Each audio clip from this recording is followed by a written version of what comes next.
नहमदहू व नसल्ली अला रसूलिहिल करीम। आज जी हम हैदरी रिसर्च सेंटर के प्लेटफार्म से, जैसे कि आप तमाम हज़रात को मालूम है कि हम तलाक़ के अल्फाज के हवाले से गुफ्तगू करेंगे। कौन सा लफ्ज़ बोला जाए तो तलाक़ वाक़ हो जाती है, किन अल्फाज से तलाक़ वाक़ नहीं होती।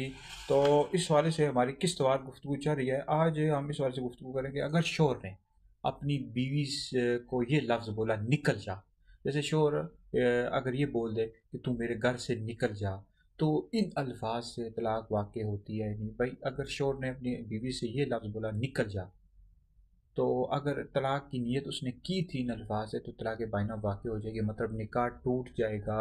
और अगर इन अल्फाज से उसने तलाक़ की नीयत नहीं की थी, तो तलाक़ वाक़ नहीं होगी। तलाक़ बाइना यानी इन अल्फाज से तलाक़ बाइना हो जाएगी। अगर नीयत की तो निकाह टूट जाएगा, बीवी फ़ौरन निकाह से निकल जाएगी भाई।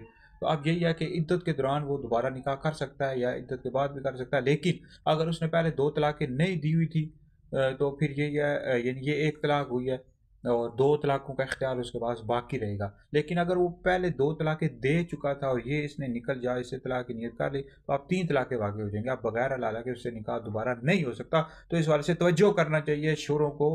निकाह के जो अल्फाज सीखने चाहिए, बीवियों को भी पता होना चाहिए। बाकी इत्तला के लिए गवाह होना ज़रूरी नहीं है। कई लोग समझते रहते हैं शायद गवाहों के सामने, बंदों के सामने दी जाएगी तभी तलाक़ वाक़ होगी। ऐसी हरगिज़ भी बात नहीं है। बीवी का सुनना भी ज़रूरी नहीं है कि बीवी सुनेगी तब तलाक़ वाक़ होगी। ये हमारे लोगों को पता नहीं होता, हमारे माशरे में, पाकिस्तान में।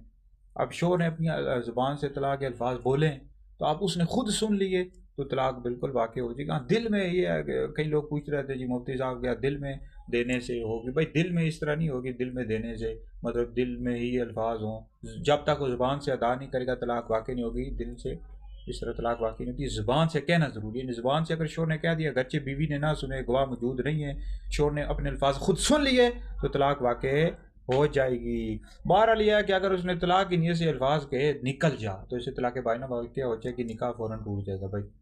तो आप उसको दोबारा निकाह करना पड़ेगा गवाहों की मौजूदगी में। इद्दत के दौरान भी कर सकता है और इद्दत के बाद भी कर सकता है, और उसके बाद उसको 2 तलाक़ों का इख्तियार बाकी रहेगा।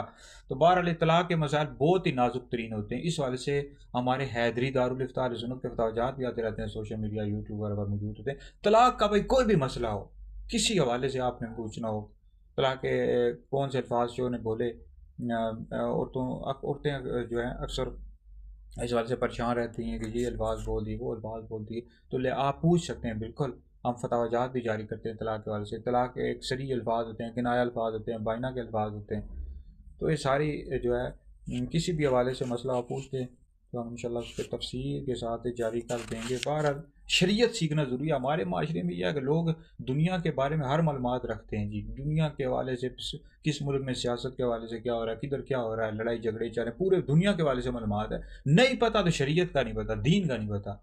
दीन के हवाले से पूछा जाए तो दीन के हवाले से, ना नमाज के हवाले से लोगों को पता होता है नमाज किस तरह पढ़नी है, ना रोज़े के मसाइल पता होते हैं, ना हज के मसाइल पता होते हैं, ना तलाक़ के, ना निकाह के, कुछ भी नहीं पता होता। बाकी पूरी दुनिया के हवाले से तो इल्म दीन का सीखना ये ज़रूरी है भाई, लाजिम है। अगर कोई नहीं सीखता तो सख्त गुनहगार है भाई। जो ज़रूरी मसाइल होते हैं जैसे नमाज के, रोज़े के, हज के और इसी तरह तलाक़ के, जो ज़रूरी मसाइल होते हैं सीखना ज़रूरी होते हैं। लाजिम है हर बंदे पर कि वो सीखे, जिसको आ जाता है वो इन मसाइल को लाजमी सीखे।